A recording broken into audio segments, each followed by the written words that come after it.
નમસ્કાર ગુજરાતના અધિકારી મિત્રો, આજે આપણે જોવાના છે 24 જુલાઈ 2025નું મોસ્ટ ઇમ્પોર્ટન્ટ કરંટ અફેર. તે પહેલાં ખાસ કરીને ચેનલ ઉપર નવા હોય તો ચેનલને સબસ્ક્રાઈબ કરી લેવી, વિડીયો પસંદ આવે લાઈક કરવો અને તમારા મિત્રો સુધી અવશ્યથી શેર કરી દેવો. તો ચલીએ આજના ઇમ્પોર્ટન્ટ ક્લાસની આપણે શુભ શરૂઆત કરી દઈએ. તો ભારતના કેટલામાં નંબરના ઉપરાષ્ટ્રપતિ તાજેતરમાં જ રાજીનામું આપ્યું? નામ તો બધીને ખ્યાલ હશે, જયદીપ ધનખડ, અને 14મા નંબરના છે તો જોઈ લઈએ. જયદીપ ધનખડે સોમવારે ઉપરાષ્ટ્રપતિ પદથી રાજીનામું આપી દીધું સત્તાવાર રીતે, અને ઉપરાષ્ટ્રપતિ સ્વાસ્થ્ય સંબંધિત ચિંતાઓને ટાંકીને રાષ્ટ્રપતિ દ્રૌપદી મુર્મુને પોતાનું રાજીનામું આપ્યું. તો કારણ આ દર્શાવ્યું, અને ભારતના 3જા નંબરના ઉપરાષ્ટ્રપતિ બન્યા જેણે પોતાનો કાર્યકાળ પૂર્ણ કર્યા પહેલાં જ રાજીનામું આપી દીધું. તો પહેલાં તો કે વીવી ગિરી હતા, જે 1969માં ઝાકિર હુસેનના અવસાન પછી બન્યા હતા વીવી ગિરી. કાર્યભાર સંભાળનાર બીજા તો કે ભૈરવસિંહ શેખાવત હતા, અને ત્રીજા તો કે જયદીપ ધનખડ બન્યા છે. તો યાદ રાખવા. કારણ તો કે તબીબી સલાહને કારણે એને ના પાડી, એ પણ યાદ રાખવું. 10મા ઉપરાષ્ટ્રપતિ કૃષ્ણકાંત એકમાત્ર ઉપરાષ્ટ્રપતિ હતા જે તેમના કાર્યકાળ દરમિયાન અવસાન થયું હતું, અને આ પદ છોડનાર એકમાત્ર આવા છે, એટલે કે પદ ઉપર અવસાન થયું હોય એ. સર્વપલ્લી રાધાકૃષ્ણ પ્રથમ ઉપરાષ્ટ્રપતિ રહ્યા હતા. 2 વખત ઉપરાષ્ટ્રપતિ કોણ હતા? તો કે ડૉક્ટર સર્વપલ્લી રાધાકૃષ્ણ અને હામિદ અંસારી. તો અહીંથી બધી ફેક્ટ પર લઈ લીધા ઉપરાષ્ટ્રપતિને લગતા. જયદીપ ધનખડની વાત કરીએ, તેઓ રાજસ્થાનના ઝુંઝુન જિલ્લાથી બિલોંગ કરતા હતા. રાષ્ટ્રપતિ બનતા પહેલાં તેઓ પશ્ચિમ બંગાળના રાજ્યપાલ પર રહી ચૂકેલા. તો એ પણ યાદ રાખવું. તે પછી જયદીપ ધનખડે કલમ 142 છે ને એ ન્યાયિક પરમાણુ મિસાઇલ તરીકે ગણાવી હતી, અને 142 કલમ છે ને એ જે સુપ્રીમ કોર્ટના સંપૂર્ણ ન્યાય અનુષ્ઠિત કરવા માટે કોઈ પણ આદેશ પસાર કરવાની સત્તા આપે. કેને તો ઉપરાષ્ટ્રપતિ અને ગવર્નર બંનેને આપે. યાદ રાખવા આ ફેક્ટ.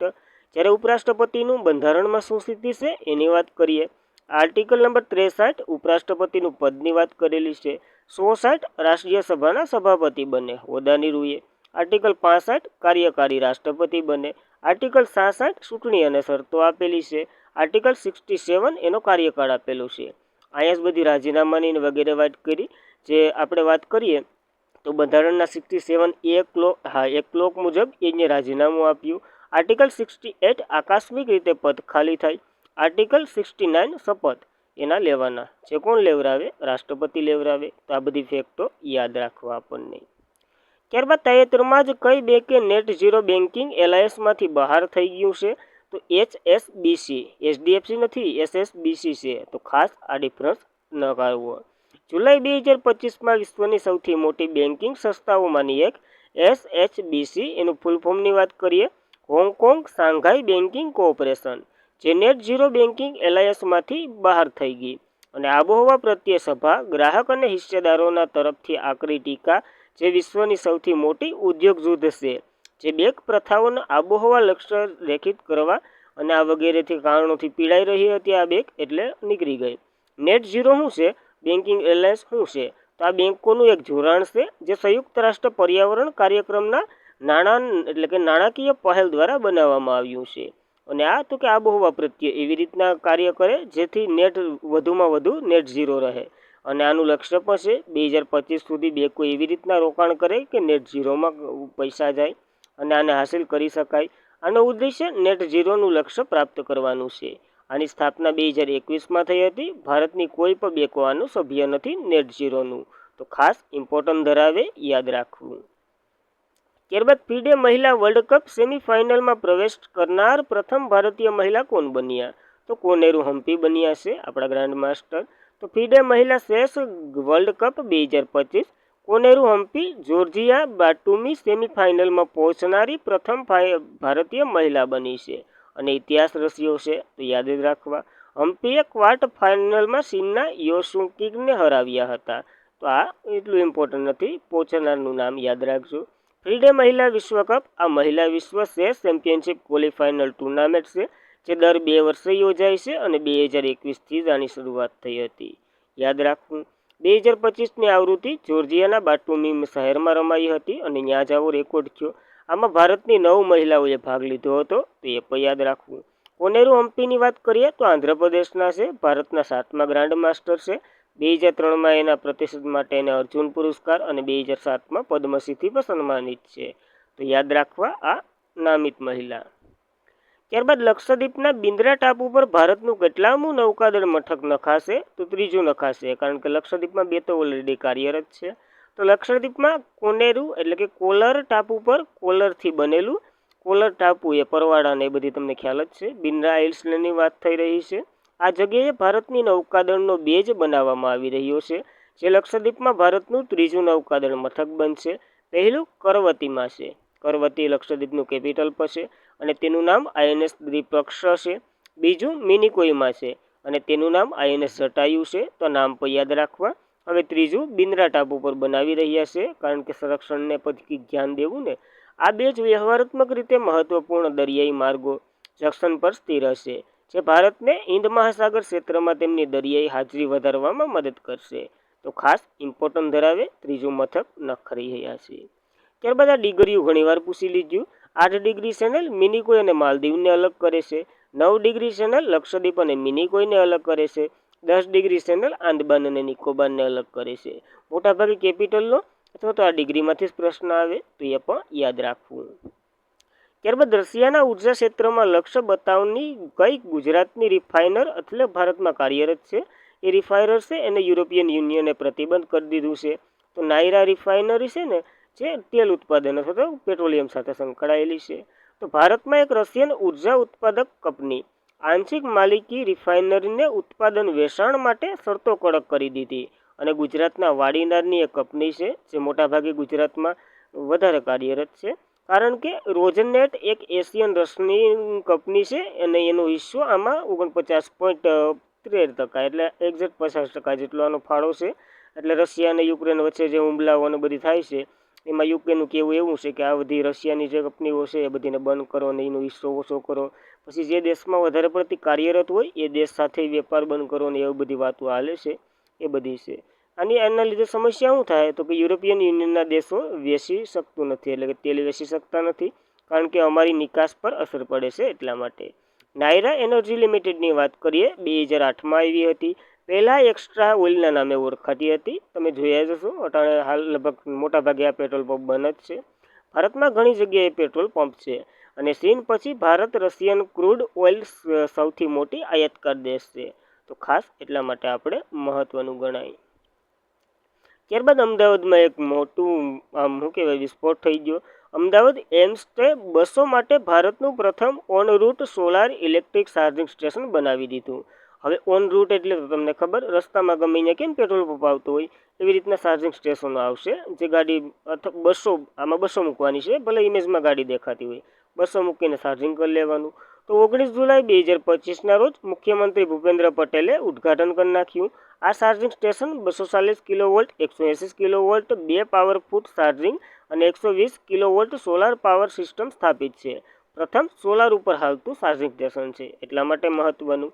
અને ભારતમાં ઓછામાં ઓછા કાર્બન અને આબોહવા સ્થિતિસ્થાપક શહેરી વિકાસ ક્ષમતાના નિર્માણ પ્રોજેક્ટના તબક્કા 2નો આ એક ભાગ છે. તો યાદ રાખવું, પ્રથમ વખત છે એટલા માટે.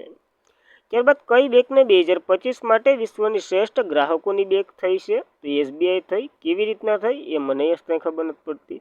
તો ગ્લોબલ ફાઇનાન્સિંગ વિશ્વ શ્રેષ્ઠ એટલે કે શ્રેષ્ઠ બેંકો 2025માં તેમની પસંદગી અને જાહેરાત કરવામાં આવી, જેમાં વિશ્વની શ્રેષ્ઠ ગ્રાહકોની બેંક પાછી તો બીજો કંઈક એવોર્ડ મળ્યો હોત તો વાત અલગ છે. તેઓને સન્માન પણ સમાવેશ કરવામાં આવ્યો SBIનો. અહીં પ્રથમ વખત જાહેર કરવામાં આવી રહ્યું છે 2025ની વિશ્વની શ્રેષ્ઠ ગ્રાહકોની બેંક તરીકે સ્ટેટ બેંક ઓફ ઇન્ડિયા બની છે. તો આપણે વાત કરી લઈએ જે બની હોય તે. સ્ટેટ બેંક ઓફ ઇન્ડિયાની વાત કરીએ, 1806માં બેંક ઓફ કલકત્તા તરીકે નિર્માણ પામી હતી. ત્યારબાદ 1921માં બેંક ઓફ બોમ્બે અને બેંક ઓફ મદ્રાસ બંને આમાં જોડાઈ ગયું, અને bank of Calcutta, bank of Bombay અને બેંક ઓફ મદ્રાસ ત્રણેય એક ઇમ્પિયર બેંક ઓફ ઇન્ડિયા નામ ધારણ કરી લીધું. 1955માં રાષ્ટ્રીયકરણ થયું. એમ્પિયર બેંકમાંથી SBI એને પોતાનું નામ મળ્યું. 1 જુલાઈ 1955માં આ બધી થયું હતું. મુખ્ય મથક મુંબઈ ખાતે. અધ્યક્ષ તો કે સલ્લા શ્રીનિવાસુ શેટ્ટી છે અને ટેગલાઇન શુદ્ધ બેન્કિંગ, નેટિંગ અન્ય. તો ખાસ યાદ રાખવી આ માહિતી. ત્યારબાદ જાન્યુઆરી 2022માં કયા મહિલા પ્રથમ ડેપ્યુટી MD તરીકે બનનાર એટલે કે બનનારા મહિલા હતા એને હાલ જ રાજીનામું આપી દીધું. તો ગીતા ગોપીનાથ IMFના જે ડેપ્યુટી ગવર્નર અથવા તો મેનેજિંગ ડિરેક્ટર તરીકે બન્યા હતા.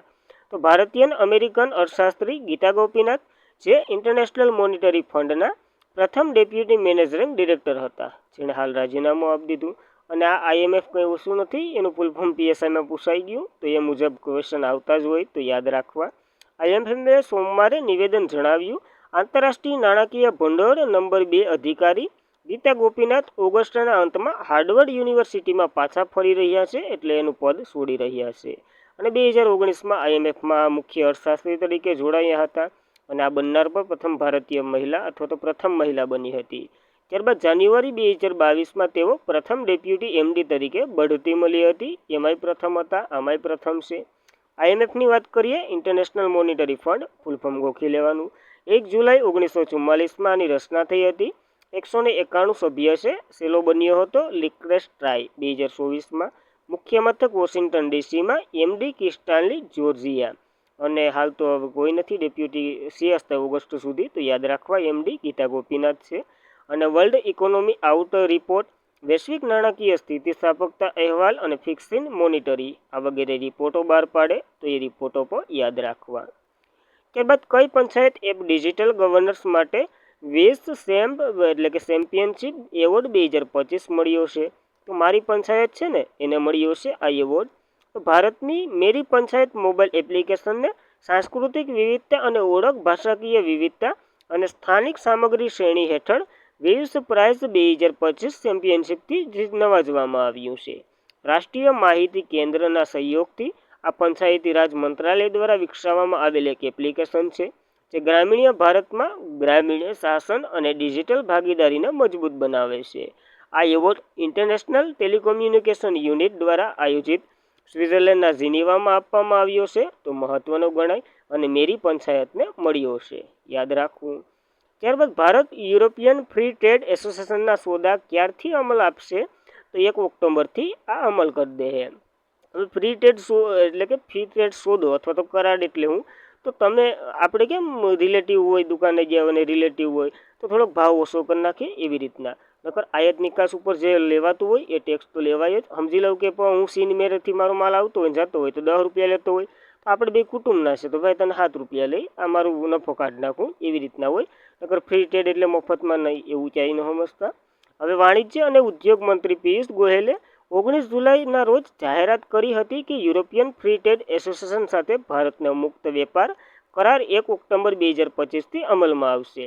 લગભગ 16 વર્ષથી વાટાઘાટો પછી 10 માર્ચ 2024ના રોજ વેપાર આર્થિક ભાગીદારી કરાર પર હસ્તાક્ષર કરી નાખ્યા. ભારત આ અમલમાં આવશે. હવે આ શું છે જે આપણે વાત કરી, યુરોપિયન ફ્રી ટ્રેડ એસોસિએશન, જે 4 દેશોનો એક સમૂહ છે, આઇસલેન્ડ, લિechtenstein, નોર્વે અને સ્વિટ્ઝરલેન્ડ. જે આ સમાવેશ 4 દેશોને જણાવ્યું કે આગામી 15 વર્ષમાં ભારતમાં $100 બિલિયનનું રોકાણ પણ કરશે, અને આ વગેરે એમ જે ફાડીને સોદા કરી નાખ્યા.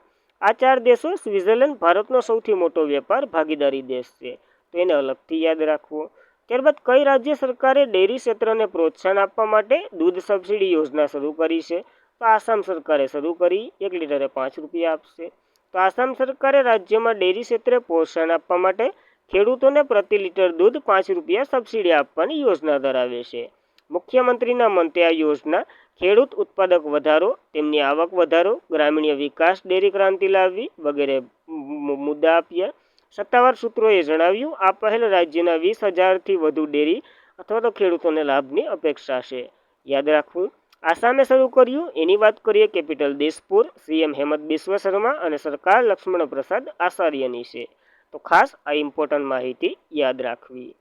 અને આજના માટે એટલું જ હતું. ખાસ કરીને મિત્રો, વિડીયો પ્રથમ વખત જોતા હોય તો વિડીયોને લાઇક આપી દેવો, એક સારી એવી કોમેન્ટ પસંદ આવતો હોય તો, નકર શેર તો કરી જ દેવાનું અને સબસ્ક્રાઈબ તો કરી જ લેવાનું. ટેલિગ્રામ ચેનલમાં જોડાઈ જવાનું ડેઇલી PDF માટે, અને નોટિફિકેશન અને સ્ટડી મટીરિયલ ઘણું મૂકતો તો જોડાઈ જવાનું. આજના માટે એટલું જ હતું. ધન્યવાદ.